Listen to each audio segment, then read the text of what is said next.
नेत्र बंद।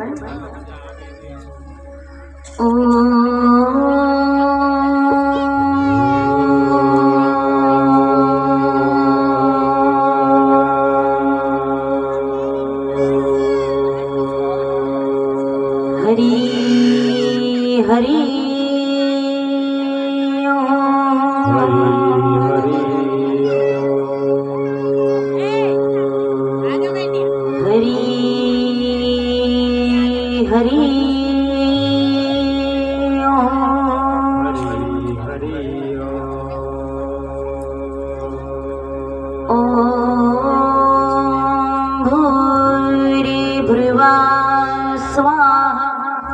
तस्यावितुर्वारिण्यं भर्गो देवस्य धीमहि धियो यो नः प्रचोदयात्।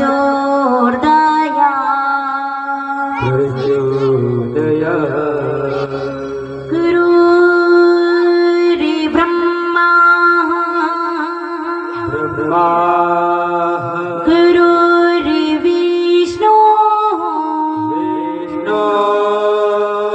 गुरुर्देवो महेश्वरः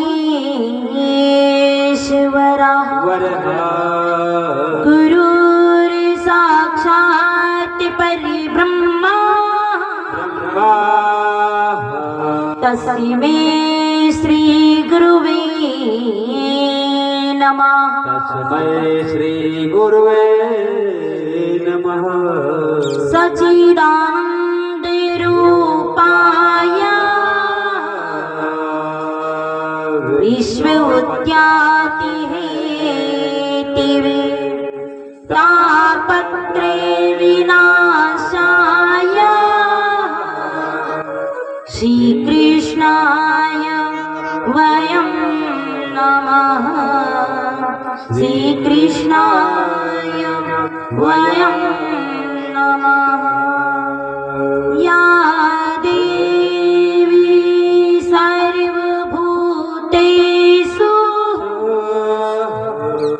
शक्तिरूपेण संश्रिता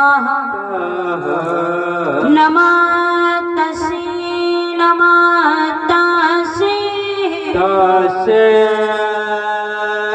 नमस्तस्यै नमो नमः। नमो नमः। शिव समान दाता नहीं विपद विदारणः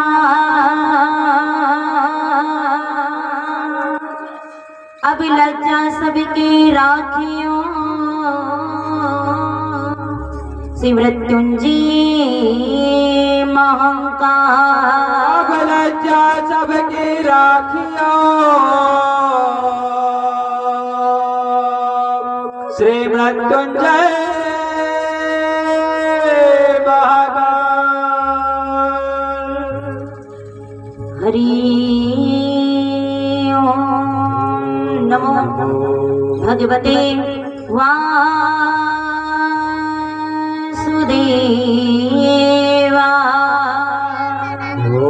सभी बोले भागवत का मूल मंत्र दोनों हाथ जोड़ते हुए नमो भगवते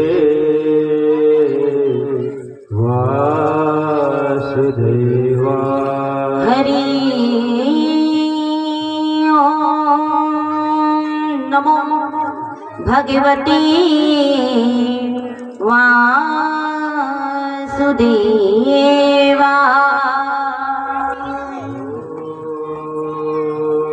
नमो भगवते वासुदेवाय। हरि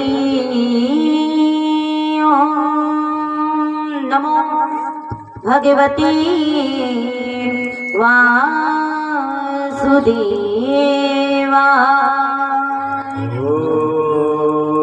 नमो भगवते वासुदेवाय। हरे कृष्णा हरे कृष्णा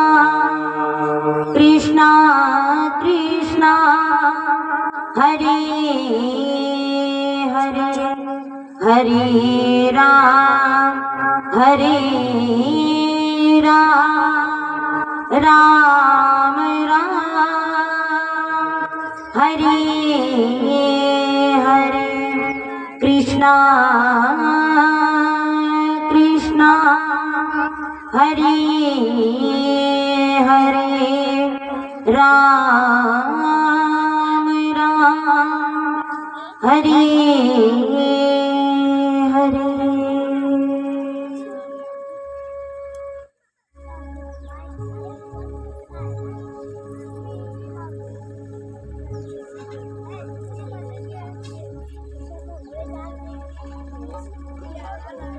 बोलिए भागवत महापुराण की, बोलिए बांके बिहारी लाल की जय हो। सभी भक्तगण अपने दोनों हाथ उठाते प्रभु का सम्मान करते हुए श्री राधे जय जयकार करें। सभी भक्तगण दोनों हाथ उठाते हुए बोलिए श्री सुखदेव जी भगवान की जय हो। परीक्षित जी महाराज की जय हो। आवाज नहीं आई है। आज एकादशी तो नहीं है ना? क्यों पिताओ माताओ व्रत तो नहीं है ना? जरा दोनों हाथ उठाते हुए बोलिए बांके बिहारी लाल की जय हो। रघुनाथ सरकार की जय हो। बालाजी सरकार की जय हो। काशी विश्वनाथ भगवान की जय हो। भारत माता की जय हो। गौ माता की जय हो। संत समाज की जय हो। अपने अपने माता पिता गुरु गोविंद की जय हो। दादाजी महाराज की जय हो। जय जय। श्री राधे हरिओम।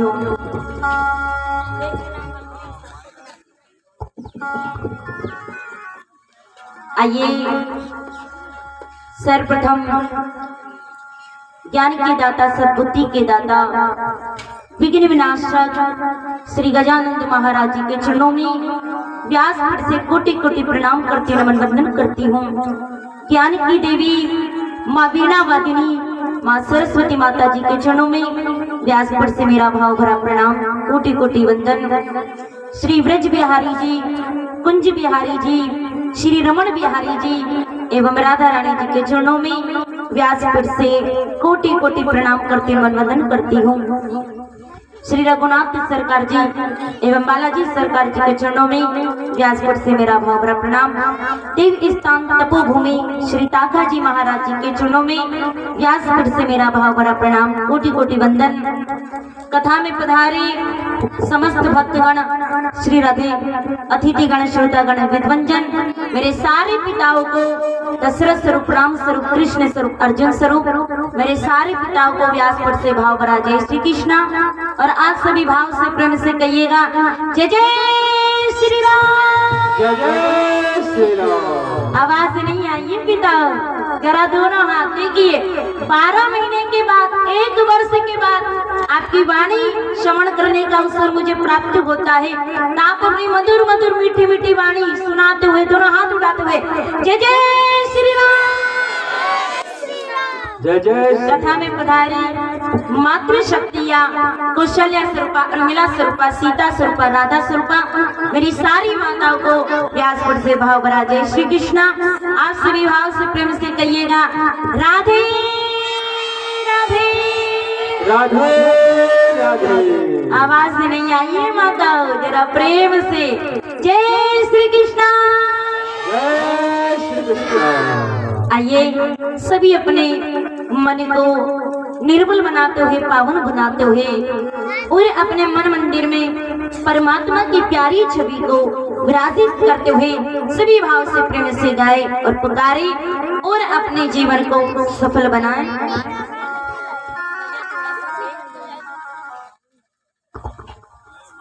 हरिओम। जय जय श्री राधा रमण जय जय नवल किशोर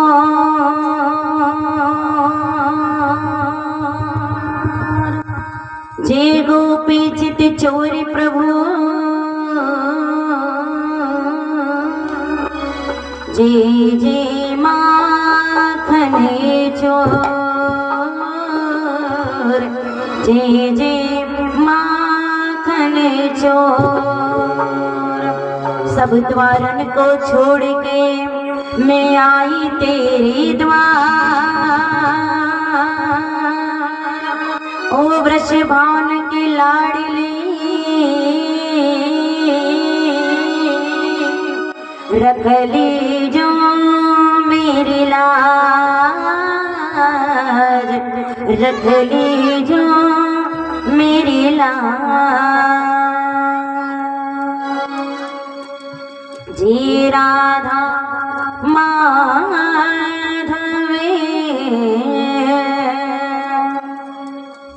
जी राधा माधवे,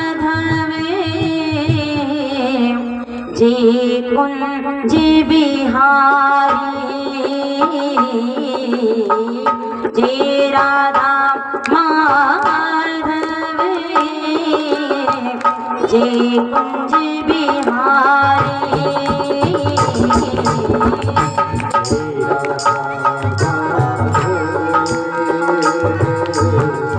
जय कुंज बिहारी, जय राधा माधवे, जय कुंज बिहारी, जय राधा माधवे, जय कुंज बिहारी। जय गोपी जन बल्लभ, जय गोपी जन बल्लभ, जय रमण बिहारी, जय गोपी जन बल्लभ, जय कुंज बिहारी। ओ जय राधा, जय कुंज बिहारी,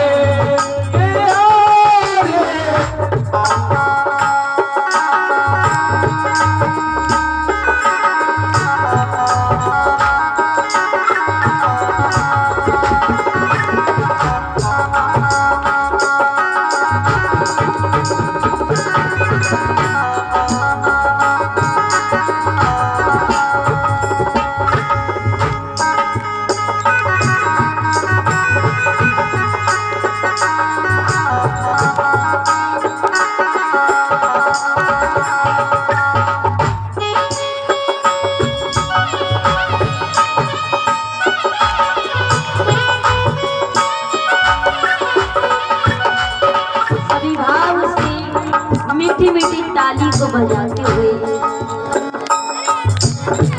निवेदन करना चाहती हूँ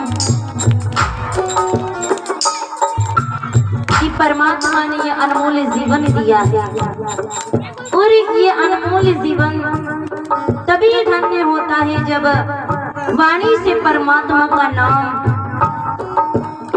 और कानों को हरि का नाम मिल जाता है।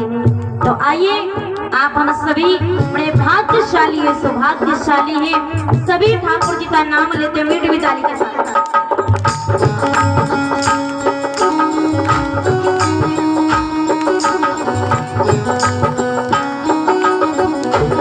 निवेदन करना चाहती हूँ कि तेरी मोहब्बत में सांवरे, तेरी मोहब्बत में सांवरे एक बात सीखी है क्या? तेरी मोहब्बत में सांवरे एक बात सीखी है, तेरी भक्ति के बिना ये दुनिया फीकी है। तेरी मोहब्बत में सांवरे एक बात सीखी है, तेरी भक्ति के बिना ये दुनिया फीकी है। तेरा दर ढूंढते ढूंढते मेरी जिंदगी की शाम हो गई, तेरा दर ढूंढते ढूंढते मेरी जिंदगी की शाम हो गई। और जब तेरे दर का पता चला मेरे शाम, तो ये जिंदगी तेरे नाम हो गई। तो जरा दोनों हाथ ऊपर उठाने में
बारी जाऊं गिरधारी जीवन की ओ मेरे जीवन की जुड़े गई डोर किशोरी तेरे चरणन में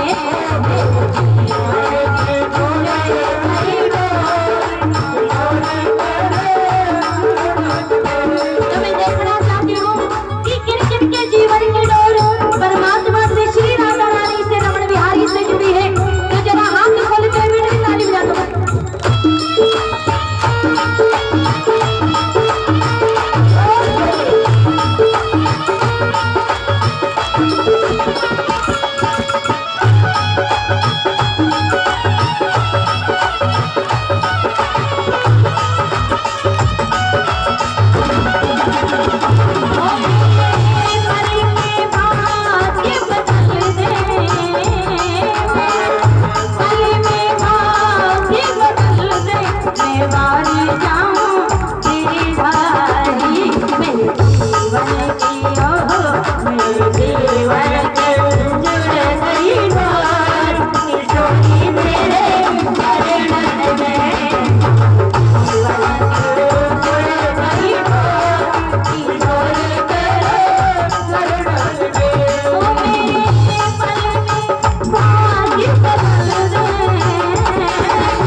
चांद से प्यारा है। आप नहीं बोलोगे क्या? देखिए आप हम नहीं 7 साल हो गए हैं और आप ईमानदारी का परिचय नहीं दे रहे हो, ऐसे कैसे काम चलेगा? मेरा साथ देते हुए भाव से प्रेम से कोई कहता है कि चांद से प्यारा है तू, कोई कहता है कि हारे का सहारा है राम दयाल भैया हमारे गोकुल भैया जी, कोई कहता है कि चांद से प्यारा है तू, कोई कहता है कि हारे का सहारा है तू, पर ये दुनिया वाले क्या जाने मेरे शाम, हमारे लिए तो जीने का सहारा है हमारे चौथमल जी बाबू, हम सबके लिए तो जीने का सहारा है। तो जिसके लिए भी भगवान जीने का सहारा है, जरा पूरे पूरे हाथ उठाइए, उठाइए पूरे पूरे मेरे जीवन की ओ मेरे जीवन की जुड़े गई किशोरी तेरे चरणन में, मेरे जीवन के जुड़े गई किशोरी तेरे चरणन में, राधा राधा राधा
मेरे जीवन की जुड़ गई डोर किशोरी तेरे चरणन में। मेरे जीवन की मेरे जीवन की जुड़ गई डोर किशोरी तेरे चरणन में। ओ तेरी ऊंचिया तारी प्यारी, तेरी ऊंचिया तारी प्यारी, मैं वारी जाऊं गिरधारी। मेरे जीवन की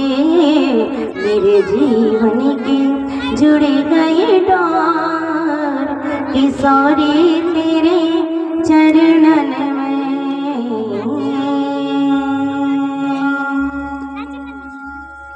बोलिए रमण बिहारी सरकार की, भागवत भगवान की।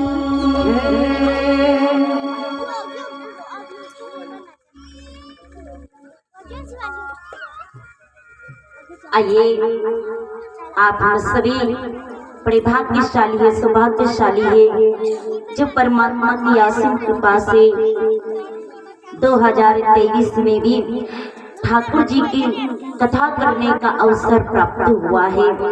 चार खेड़ा के इस पावन भूमि को व्यासपुर से प्रणाम करती हूँ।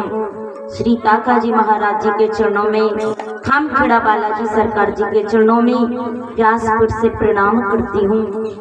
और मैं अपने आप को भाग्यशाली मानती, सौभाग्यशाली मानती हूँ कि सप्तम वर्ष की ये पावन ठाकुर जी की पावन कथा श्रवण करवाने का अवसर इस तपोभूमि पर मुझे प्राप्त हुआ है।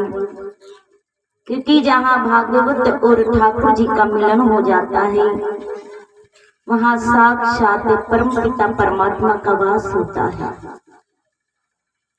और आप हम सभी भाग्यशाली है, सौभाग्यशाली है कि परमात्मा की कृपा से प्रति वर्ष इस देवभूमि पर, तपोभूमि पर ठाकुर जी और भागवत माता का और हम सभी को ठाकुर जी की कथा श्रवण करने का अवसर प्राप्त होता है।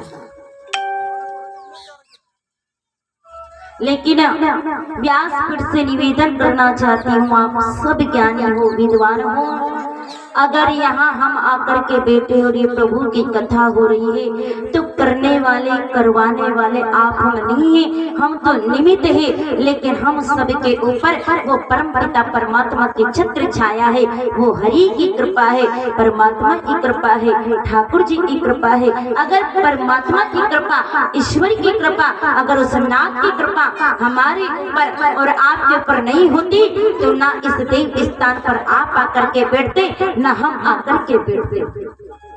अगर ये कथा हो रही है तो हमारे द्वारा नहीं, क्योंकि करने वाले, करवाने वाले वो परमात्मा है। और परमात्मा जिस जीव को चुन लेते हैं, जिस मनुष्य को चुन लेते हैं, तो उस व्यक्ति के द्वारा, उस मनुष्य के द्वारा ही परमात्मा की सेवा होती है। और मैं व्यासपीठ से निवेदन करना चाहती हूँ साहब, और प्रणाम करती हूँ आप जैसे देव देवी देवताओं को। क्यों? क्योंकि परमात्मा ने आप सबको चुना है, ईश्वर ने आपको चुना है, तब जाकर के हम इस देव स्थान पर आकर के, इस भूमि पर आकर के विराजित हुए हैं।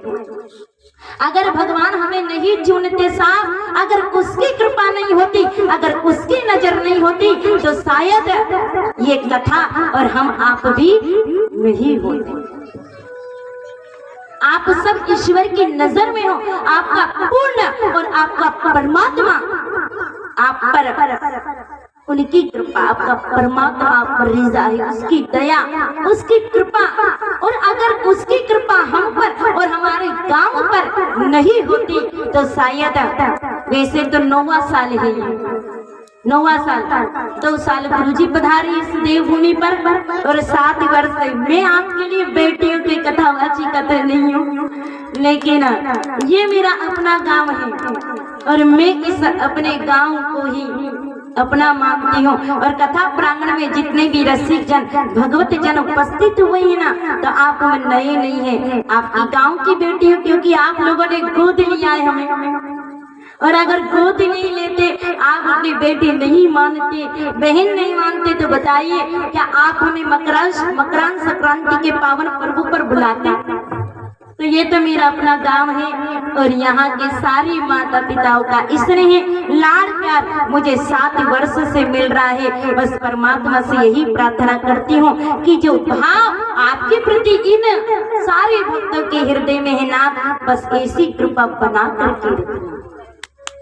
अगर हम यहाँ आए हैं, यहाँ आकर के बैठे भी है, तो हम नहीं आए हैं, हमें लाने वाला और यहाँ तक बिठाने वाला हमारा पुण्य है और हमारा परमात्मा है, हमारा ईश्वर है, हमारा नाथ है। और हमारे नाथ की कृपा, परमात्मा की कृपा नहीं होती तो हम इस कथा प्रांगण में आकर के और इस पांडाल के नीचे कभी बैठने वाले नहीं होते। तो आप अपने ही सम्मान में जोरदार ताली बजाइए ना, क्योंकि हनुमान सब नहीं कोई बड़भागी और नहीं कोई राम चरण अनुरागी। व्यासपीठ से सम्मान है हमारे पंकज भैया जी, गुरु जी के लिए सुंदर ताली बजाइए। ब्राह्मण देवता है, विद्वान है और ऐसे विद्वान देवता को, ब्राह्मण देवता को मैं व्यासपीठ से प्रणाम करती हूँ, कोटि कोटि वंदन करती हूँ।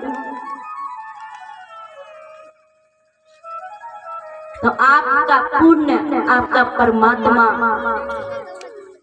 बड़े राजी है, बड़े कृपालु है, दयालु है। और भगवान से प्रार्थना करना बस जीवन में सब कुछ मिल जाए, लेकिन भक्ति ना हो, भजन ना हो। देखो 4 चीजें हमें स्वयं करनी होती है। 4 चीजें, भूख लगी तो भोजन हमें ही, बोलिए, भूख लगी है तो भोजन हमें ही करना है या नहीं करना है? आप पड़ोसी को तो नहीं बिठा दोगे ना कि मुझे भूख लग रही है, आप भोजन कर लो, तो क्या ऐसा होगा? भूख लगी है तो भोजन हमें ही करना है। दूसरा, विवाह का समय आया, शादी का समय आया है तो शादी भी हमें ही, अरे बोलो ना, प्रेम से कहो राधे राधे। शादी का समय आया है तो शादी हमें ही करना है। भजन का समय आया, भक्ति का समय आया, कथा श्रवण करने का समय आया है तो इस अवसर का लाभ और भक्ति और भजन भी हमें ही करना है, तो हमारा कल्याण होगा। भक्ति भी हमें ही करनी होगी। ऐसा नहीं कि हम पड़ोसी को कह दे या पत्नी को कह दे कि भैया आप ही भक्ति कर लो, हम तो आपका पल्लू पकड़ लेंगे तो हमारा भी कल्याण, तो ऐसा नहीं है। भक्ति का समय आया है तो भक्ति और सुमिरन भी हमें करना है। और चौथा, अगर मृत्यु आई है, मौत आई है तो जाना भी नहीं, बोलोगे? देखो आप जाओ या ना जाओ, लेकिन 18 तारीख को तो 4 खड़ा छोड़ करके मुझे जाना ही है। तो मौत का समय आया, मृत्यु का समय आया है तो हम किसी और को नहीं, हमें ही जाना है। तो ये 4 चीजें हमारे हाथ में, इसलिए विचार कीजिएगा, सोचिएगा। अनमोल तेरा जीवन तू यूं गवा रहा है, किस ओर तेरी मंजिल किस ओर जा रहा है। समय समय पर इस शरीर को भोजन चाहिए, समय समय पर इस शरीर को चलाने के लिए जल चाहिए, समय समय पर इस शरीर की देख रेख के लिए आराम चाहिए। अगर मैं आपसे कहूँ ना कि 7 दिन की कथा है तो आप भोजन छोड़ दो, आप जल छोड़ दो और आप नींद भी, बोलो ना। अगर मैं आपसे कहूँ कि 7 दिन के लिए भोजन का त्याग कर दो, जल का त्याग कर दो और निद्रा का भी त्याग कर दो, तो क्या ऐसा संभव है? ऐसा हो सकता है? क्या कर सकते हो? नहीं। इस शरीर के लिए भोजन चाहिए और जल चाहिए, आराम भी चाहिए। शरीर की पूर्ति भोजन है, जल है, आराम है, लेकिन इस आत्मा की पूर्ति केवल हरि का भजन है, परमात्मा की कथा है। शरीर की पूर्ति भोजन से होती है, लेकिन आत्मा की तृप्ति हरि के भजन से होती है, परमात्मा के भजन से होती है। तो आइए हम सभी को ये अवसर मिला है तो सभी भाव से प्रेम से भजन गाते हुए और परमात्मा के चरणों में अपने मन को लगाते हुए सभी भाव से प्रेम से गाए और पुकारे। बोलिए बाके बिहारी लाल की। नाम भजले रे सिया राम भजले, अवसर मिला है ना इसलिए। राम भजले रे सिया राम भजले, सावरिया तो सावरिया तो सावरिया तो परसी बेड़ा पार रे, राम नाम भजले सावरिया तो परसी बेड़ा पार रे, राम नाम भजले।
देखिए आपके लिए मैं मुझे रात भर हो गई है, कल दिन भर हो गया, रात भर भी मैंने माथे पे लिया। उसके बाद भी आप ईमानदारी का परिचय नहीं दे रहे हो।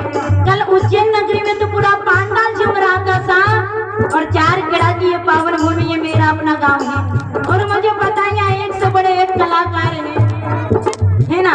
तो जरा मीठी मीठी ताली बजाते हुए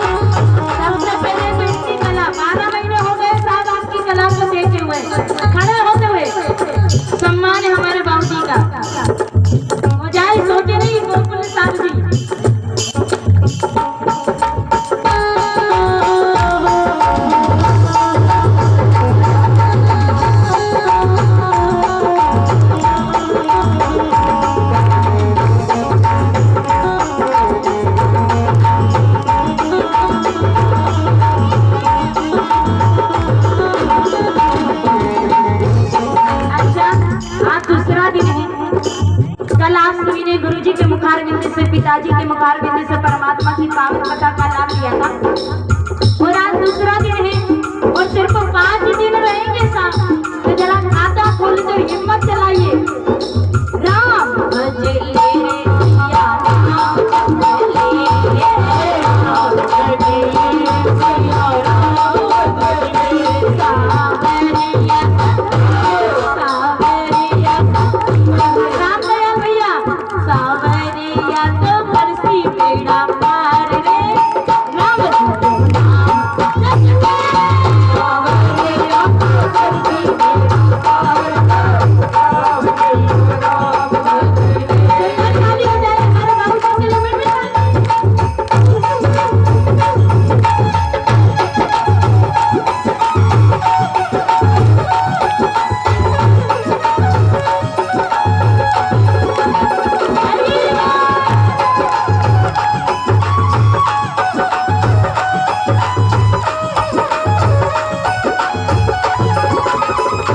सिया राम जप ले।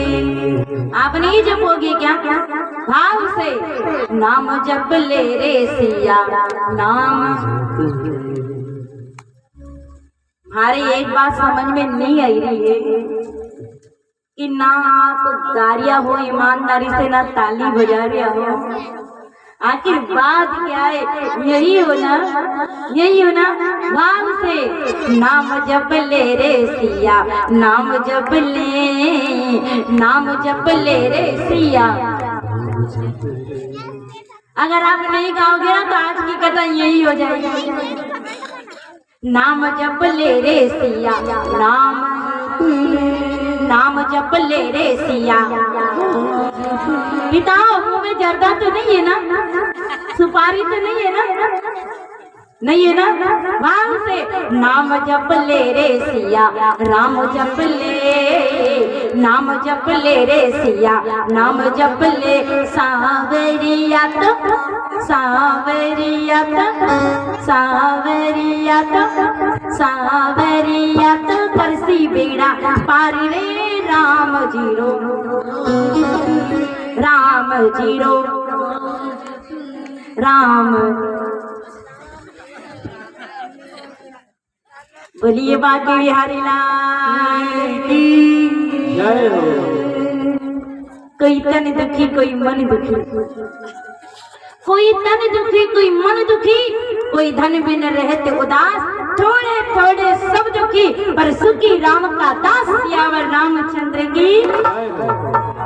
दीन कहे धनवान सुखी, धनवान कहे सुख राजा को भारी, राज कहे महाराज सुखी, महाराज कहे सुख इंद्र को भारी, इंद्र कहे मोते ब्रह्मा सुखी, ब्रह्मा कहे सुख विष्णु को भारी, तुलसीदास विचार कहे हरि नाम बिना सब जीव दुखारी। केवल एक हरि के नाम के अलावा, परमात्मा के नाम के अलावा ये जीव नहीं। आप दुखी नहीं है, दुखी तो नहीं हो ना? दुखी मन से तो नहीं आए ना? टेंशन लेकर के नहीं आए हो ना? थोड़े थोड़े सब दुखी पर सुखी राम का दास। इस दुनिया में सुखी कौन है? जो राम जी का दास है। तुलसीदास विचार कहे हरि नाम बिना सब जग दुखी यारी। और यहाँ आकर के हम उदास बैठे या दुखी बैठे तो ऐसे कैसे काम चलेगा? इसलिए मुस्कुराते रहिए, प्रेम से कहिए राधे।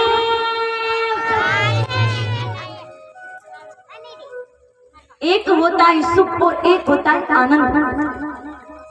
सुख और आनंद दोनों एक नहीं, दोनों अलग अलग है। सुख और आनंद, सुख सुख बाहर से प्राप्त होता है और आनंद आनंद बाहर की वस्तुओं से नहीं, बाहर की चीजों से नहीं। आनंद अंदर के हृदय से प्रकट होता है, महसूस होता है। अगर सुख चाहिए तो कहीं तीर्थ यात्रा के लिए निकल जाइए। अगर सुख चाहिए तो नई गाड़ी ले लीजिए। और ईमानदारी से बताना, जब नई गाड़ी आती है तो बताइए नई गाड़ी को देख करके सुख प्राप्त होता ही नहीं होता? होता है ना?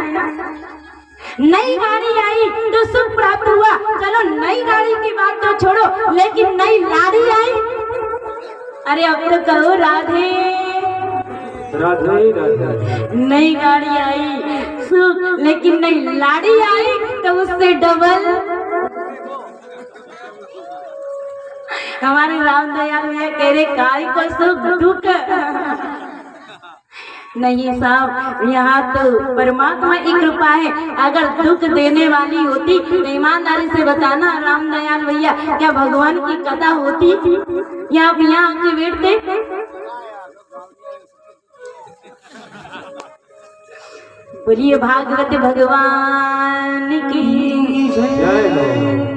सुख चाहिए तो नई गाड़ी ले लीजिए, सुख चाहिए तो विवाह कर लीजिए, सुख चाहिए तो अनेक अच्छे अच्छे व्यंजन पा लीजिए तो सुख प्राप्त होगा। लेकिन आनंद, आनंद संसार में प्राप्त नहीं होगा।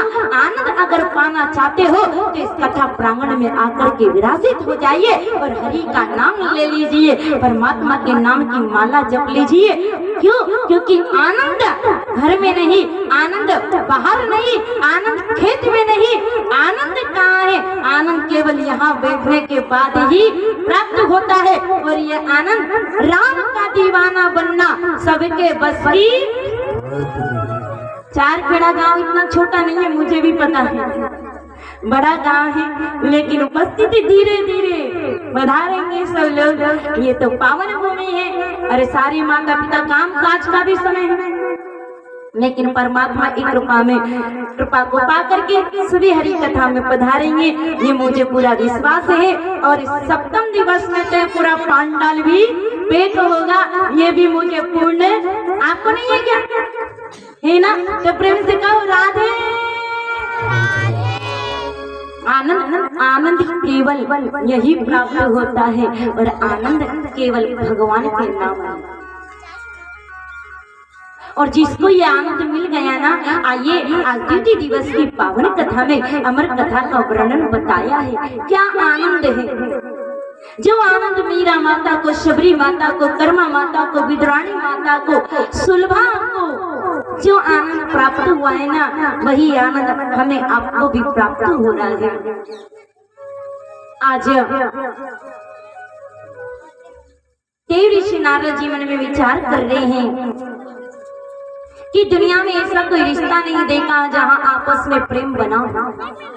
जो भी मैंने रिश्ते देखे स्वार्थ के भरे देखे हैं, और वास्तव में किसी से भी रिश्ता बनाओगे तो बिना स्वार्थ से वो रिश्ता टिकता ही नहीं है। संसार का हर एक रिश्ता स्वार्थ का है, लेकिन निस्वार्थ अगर किसी से रिश्ता है और निस्वार्थ अगर कोई आपसे प्रेम कर सकता है तो वो केवल जन्म देने वाले माता पिता होते हैं और परमात्मा होता है, जो निस्वार्थ आपको हृदय से लगाता है और आपको यहाँ ला करके बिठाता है। दुनिया के तमाम रिश्ते स्वार्थ से भरे पाओगे, लेकिन जो निस्वार्थ है ना, वो निस्वार्थ प्रेम माता पिता और परमात्मा का। देव ऋषि नारद जी ने मन में विचार किया कि ऐसा कोई रिश्ता मैंने नहीं देखा कि जहाँ प्रेम भाव आपस में बना हो या बिना स्वार्थ का कोई रिश्ता संसार में बना हो। पति पत्नी के रिश्ते हुए या पिता पुत्र के रिश्ते या भाई भाई के, एक पिता पुत्र का रिश्ता बिना स्वार्थ का, लेकिन भाई भाई का रिश्ता भी है तो वो भी स्वार्थ का। देव ऋषि नारद जी ने मन में विचार किया है कि मैं जहाँ भी गया हूँ वहाँ मुझे सुख प्राप्त नहीं हुआ है। जहाँ भी मैं गया हूँ, जिस घर में भी पहुँचा हूँ, जिनसे भी मिला हूँ, कोई भी सुखी नहीं मिला। शादी के बाद भी मनुष्य दुखी है, तो सुखी कौन है? और किसके घर में लड़ाई झगड़ा कलेश नहीं होता है? देव ऋषि नारद जी मन में विचार ही कर रहे थे, तभी याद आ गए कैलाश पर्वत पर बैठे भोले नाथ जी कि इस संसार में केवल एक ही घर ऐसा है, एक ही धाम ऐसा है, वो है कैलाश धाम। और जहाँ कभी लड़ाई हुई नहीं है भोलेनाथ जी में और माँ पार्वती जी। बाकी तो कहीं भी जाओ शायद यहाँ भी लड़ाई नहीं होती होगी। क्यों देवियों माता, आप तो नहीं लड़ती हो ना पतियों से? नहीं लड़ती हो ना? पति पत्नी दोनों भजनानंदी थे, बहुत भजनानंदी पति पत्नी। लेकिन देखो भजनानंदी तो थे, लेकिन गरीब थे, परिस्थिति ठीक नहीं थी। भोलेनाथ जी से माँ पार्वती जी ने कहा, प्रभु मैं चाहती इनको आप सुख दे दीजिए ना, ये आपका बहुत भजन करते हैं और फिर भजन करने वाले ही दुखी क्यों है? भजन करने वाले ही सक्षम क्यों ना है? भजन करने वालों की परीक्षा क्यों लेते हो? मैं चाहती हूँ आप इन्हें दीजिए ना। भोलेनाथ जी ने कहा, इनके जीवन में सुख लिखा ही नहीं है, और अगर इनको मैं सुख भी देना चाहूँ ना तो ये वो सुख का जीवन जी ही नहीं सकते हैं। माँ पार्वती जी ने कहा, मैं चाहती हूँ आपकी इतनी भक्ति करते ना, इतने भजन करते हैं, इतनी माला, इतना नाम लेते हैं, तो आप इन्हें कुछ ना कुछ दीजिए और इनकी गरीबी को दूर कीजिए। भोलेनाथ जी ने माँ पार्वती जी की बात को स्वीकार किया और अब भोलेनाथ जी पधारे हैं बड़े प्रसन्नचित होकर के। जैसे भोलेनाथ जी पधारे दोनों पति पत्नी बड़े प्रसन्नचित हुए। 5 वर्ष का बेटा है और भोलेनाथ जी ने आज कहा मांगिए, मैं आपकी भक्ति से भजन से बड़ा प्रसन्न हूँ, जो मांगना चाहते हो वो मांग लीजिए। तो पत्नी ने कहा भोलेनाथ जी से, प्रभु अगर आप देना चाहती हो ना, तब उम्र हो गई है, बुढ़ापा आ गया है, तो एक काम करो ना, मुझे 22 वर्ष की सुंदर नारी बना दो, सुंदर बना दो, क्योंकि मैं बूढ़ी रहना नहीं चाहती हूँ। भोलेनाथ जी ने कहा तथा अस्तु। अभी इसे सुंदर बना दिया, जवान वर्ष की कन्या बन गई। अब जैसे ही 22 वर्ष की कन्या बनी ना, उधर से राजा का रथ आ रहा था नगर में, और राजा ने जैसे इस सुंदर नारी को देखा ना, तो राजा को ये बड़ी पसंद आई और राजा ने कहा हम आपसे विवाह करना चाहते हैं। अब इस देवी ने सोचा कि कहाँ मैं 22 वर्ष की सुंदर कन्या हो गई हूँ और कहाँ ये बूढ़े ठुड्डे इनके साथ रह करके क्या करूंगी, ये तो 90 वर्ष के हो गए और मैं 22 वर्ष की कन्या। तो पति को छोड़ करके वो राजा के साथ जाने के लिए तैयार हो गई। प्रेम से कहो राधे, अरे बोलो ना, प्रेम से कहो जय श्री कृष्णा। ये राजा के साथ जाने के लिए तैयार हो गई। भोलेनाथ जी ने कहा था जो भी मांगना 3 वरदान दूंगा। पहला वरदान दे दिया, दूसरा पति से कहा आप बताओ आपको क्या दे दूं।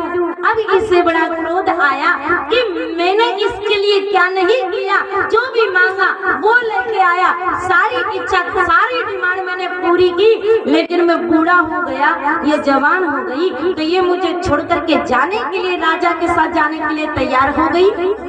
तो भोलेनाथ जी से इसने कहा एक काम करो, मुझे देना चाहती हो ना तो इसको सुवर्ण बना दो, बस मैं यही मांगता हूँ और कुछ नहीं, बस देना चाहते हो कि इसको सुवर्ण बना दो। भोलेनाथ जी ने कहा था दूसरा वरदान, अब ये सुवर्ण बन गई।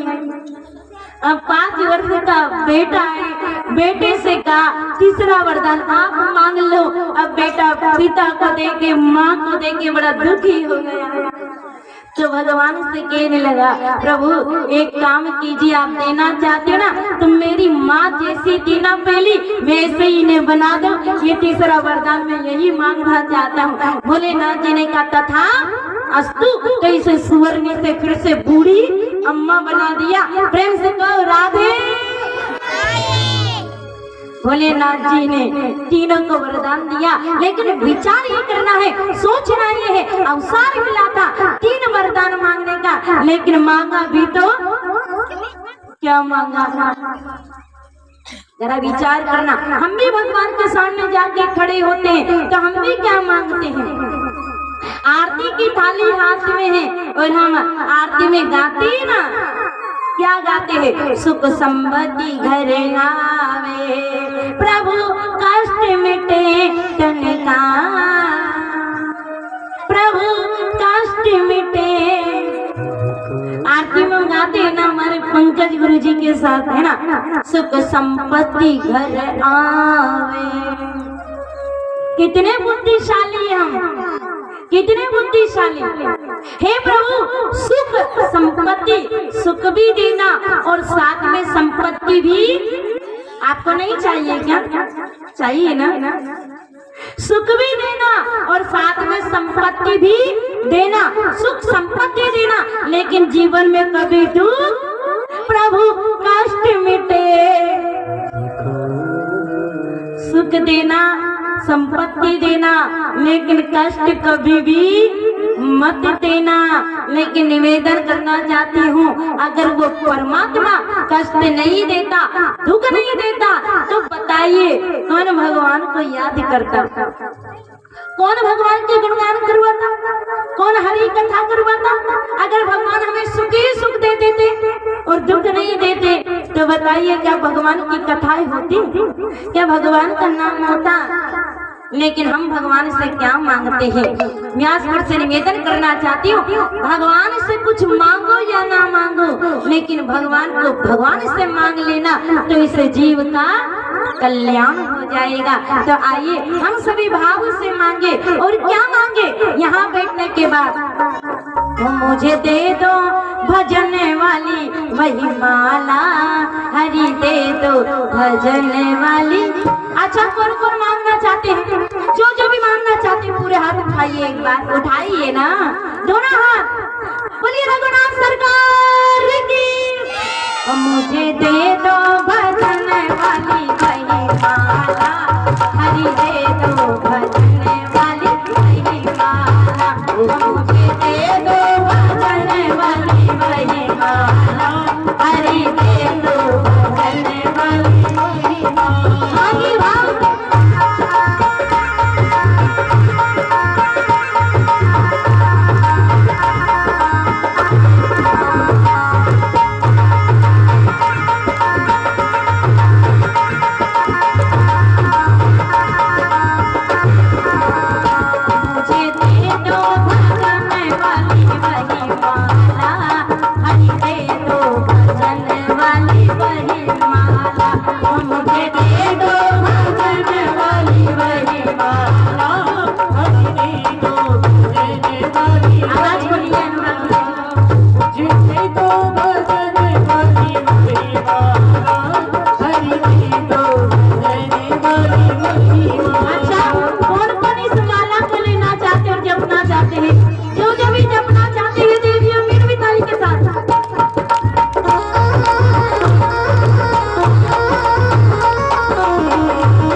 राजू भैया, सम्मान हमारे राजू भैया।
हृदय में, वो देखो हृदय में, वो देखो हृदय में बस गए गोपाला।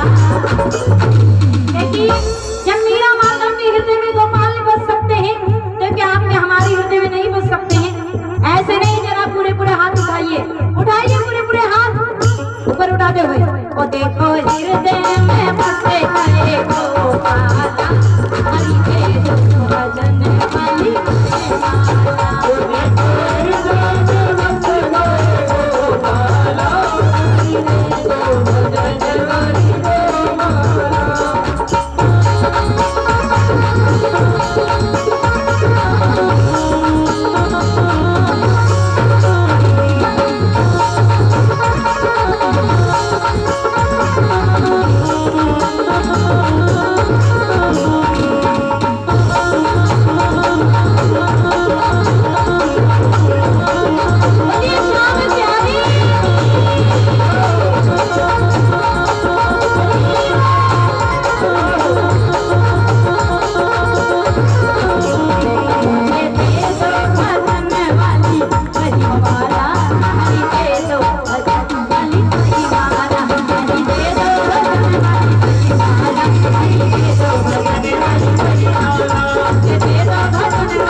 ओ हरि दे दो भजन वाली वही माला, मुझे दे दो भजन वाली।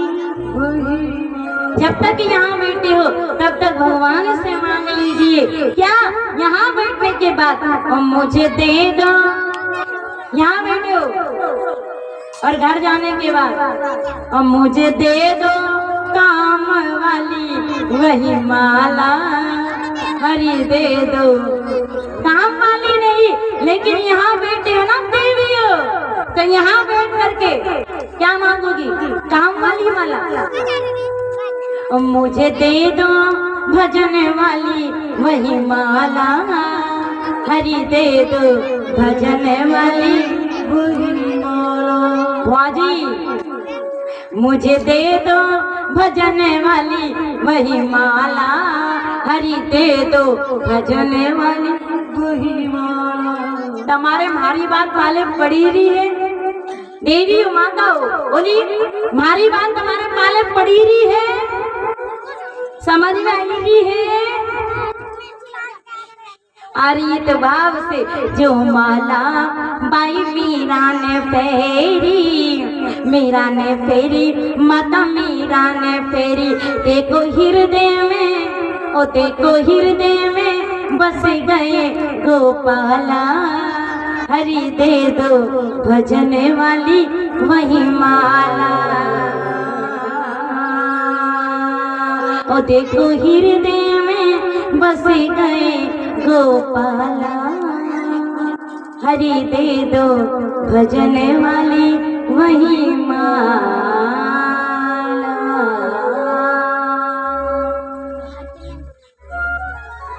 बोलिए बाके बिहारी लाल की जय हो। द्वारिकाधीश सरकार की जय हो। हम भगवान से क्या मांगते हैं? प्रभु सुख संपत्ति तो देना, लेकिन साथ में भक्ति भी देना, भजन भी देना। देव ऋषि नारद जी कैलाश पर पधारे हैं, माँ पार्वती जी ने सम्मान किया, लेकिन नारद जी चारों तरफ देखते हैं और माँ से पूछ लेते, माँ आप अकेली हो? बोले नाथ जी कहाँ हैं? नारद जी वो तो कहीं गए हैं, लेकिन बता करके नहीं गए। जैसे नारद जी ने ये सुना कि देव ऋषि नारद जी बड़े प्रसन्नचित होते हैं कि जिस काम के लिए मैं आया हूँ वो काम मेरा पूरा हो जाएगा।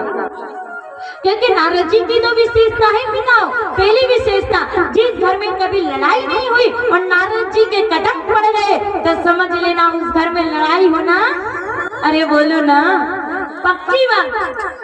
और दूसरी देखो, जिस घर में रोज लड़ाई, दूसरी विशेषता, जिस घर में रोज लड़ाई, रोज झगड़ा, रोज कलेश होता है और उस घर में देव ऋषि नारद जी पधार जाते हैं तो उस घर की लड़ाई झगड़ा हमेशा हमेशा के लिए समाप्त हो जाता है। लेकिन नारद जी आज यहाँ आए कैलाश भवन, माँ ने जैसे ही कहा कि बता करके नहीं गए तो देव ऋषि नारद जी ने कहा, मैया बुरा मत मानना, मैंने सोचा था, विचार किया था कि संसार के पति ही झूठे कपटी स्वार्थी होते हैं, लेकिन यहाँ आकर के पता चला कि संसार के दुनिया के पति नहीं, आपके पति भी उसी गिनती में आते हैं। भोलेनाथ जी भी उसी गिनती में हैं कि भोलेनाथ जी भी छिपाव रखते हैं, झूठ बोलते हैं, सत्य बताते नहीं हैं। तब माँ पार्वती जी ने कहा, नारद जी इस बात को मैं स्वीकार नहीं कर सकती हूँ। क्यों? क्योंकि सत्यम शिवम सुंदरम, सत्यम शिवम सुंदरम, सत्य ही शिव है, सुंदर शिव है, शिव ही सुंदर है, सत्यम शिवम सुंदरम, सत्यम शिवम सुंदरम, सत्यम शिवम सुंदरम। मैं शिव की महिमा का वर्णन क्या करूं, मेरी वाणी में वो ताकत नहीं कि मैं इस वाणी से अपने शिव का और भोलेनाथ जी का वर्णन करूं। लेकिन नारद जी आपकी इस बात को मैं स्वीकार नहीं कर सकती हूँ। क्यों? क्योंकि मैंने उनका जीवन देखा है, मैं उनके सानिध्य में रहती हूँ, मैं उनके संग में रही हूँ और मैंने देखा है कि वो कैसे हैं, उनकी आत्मा कैसी है, उनका हृदय कैसा है। घूंघट के फट खोल रे तुम्हें पिया मिलेंगे, और मैंने हृदय के भाव से देखा है कि उनके भाव कैसे हैं। मैं इस बात को स्वीकार नहीं कर सकती हूँ कि भोलेनाथ जी कपटी है, झूठे हैं या कोई छिपाव रखने वाले हैं। नारद जी ने कहा, नारद जी ने कहा, अगर भोलेनाथ जी छिपाव या सत्य होते या आपसे कुछ छिपाव नहीं रखते तो बताइए माँ, क्या वो बिना बताए जाते? अभी हमने आपसे पूछा कि भोलेनाथ जी कहाँ हैं, आपने कहा है बता करके नहीं गए हैं। अगर उनका प्रेम असली होता, सत्य होता, सही होता तो क्या आपको बिना बताए घर से चरण रखते, घर से पैर रखते? एक बार माता पिता को बताए या ना बता पाए, लेकिन जब भी बाहर निकलते हैं तो होम मिनिस्टर को, अच्छा पत्नी को बता करके जाते हैं, नहीं जाते हैं? जाते हो ना। नारद जी ने कहा, अगर भोलेनाथ जी का प्रेम सच्चा होता तो आपको बिना बताए कहीं जाते नहीं। पति वो है जो अपने पत्नी को बिना बताए कहीं जाए नहीं। सत्य वो है कि जो पत्नी को सत्य बताए कुछ छिपाओ नहीं। एक बात बताओ माँ, आप इस बात को भी स्वीकार नहीं करती हो, लेकिन इतना बताओ, क्या आपको ये बात पता है कि भोलेनाथ जी के एक ही विवाह नहीं अनेक विवाह भी हुए?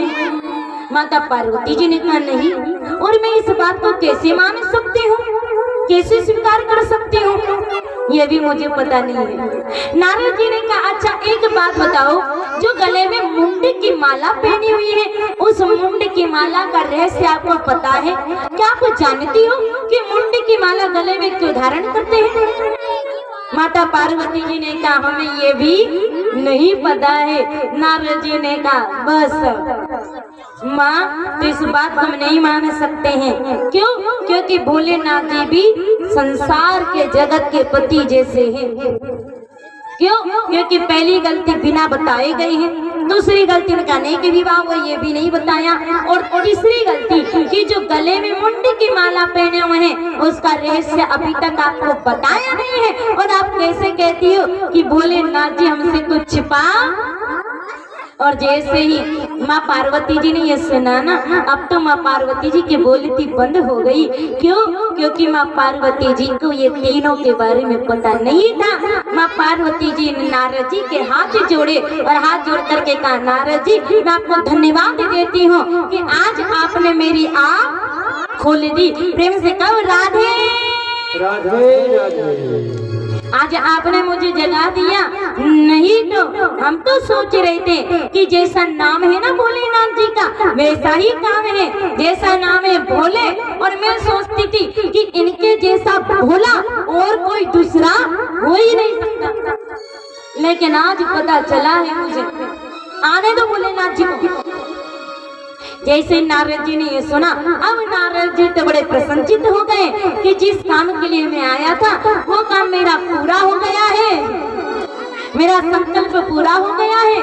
अब ज्यादा देर तक ठहरना नहीं चाहिए। अगर मैं यहाँ रुक गया ना तो जो बरसात भोलेनाथ जी पर आने वाली है ना वही हम पर बरस जाएंगी, इसलिए यहाँ से चल दो, उसी में अपनी भलाई है। नारद जी ने माँ को प्रणाम किया और कहा, माँ मैं चलता हूँ, फिर और कभी आऊंगा। देव ऋषि नारद जी चले हैं प्रणाम करते हुए। थोड़ी ही दूर पधारे थे कि भोलेनाथ जी बीच में ही मिल गए। जैसे भोलेनाथ जी को देखा ना, ओह श्रीमन नारायण नारायण हरि हरि, श्रीमन नारायण नारायण हरि हरि, तेरी लीला सबसे न्यारी न्यारी, ओ हरि हरि, तेरी लीला सबसे न्यारी न्यारी, प्रभु हरि हरि, जय जय नारायण नारायण हरि हरि, श्रीमन नारायण नारायण हरि हरि, हरि ओम नमो नारायण, ओम नमो नारायण, हरि ओम नमो नारायण, हरि ओम नमो नारायण, जय जय नारायण नारायण हरि हरि, श्रीमन नारायण नारायण